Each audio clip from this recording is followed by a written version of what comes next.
Willie Nelson had spent his life giving things away, so when the government finally took everything he owned, his friends quietly went to the auctions and bought it all back for him.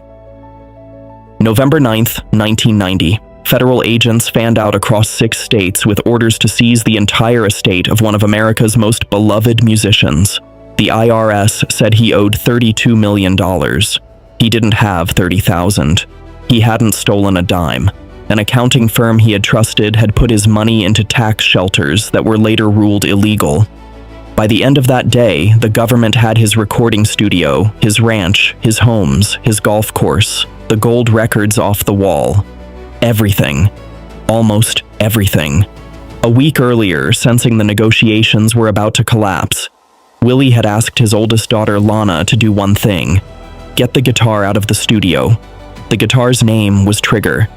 He had bought it in 1969 for $750, and over 20 years of playing, he had worn an actual hole in the wood with his fingernails. He had recorded every album of his life on it. Lana shipped Trigger 4,000 miles to a closet in Maui, where it stayed in the dark for the next 3 years. The morning the agents came, Willie was in Hawaii, golfing. Then came the auctions. The people who showed up to bid on Willie's ranch were not collectors.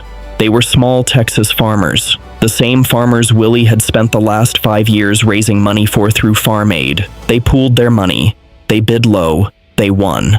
And they held the land for him until he could afford to buy it back.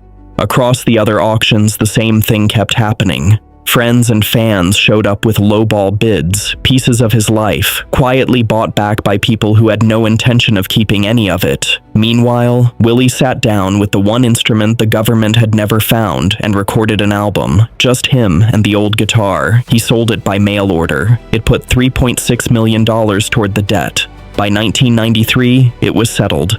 Lana flew to Maui, opened the closet, and brought the guitar home. Willie has played that same battered Martin on every album since. The community he had spent his whole life trying to save had quietly hidden the rest of his life in plain sight until he could come back and claim it.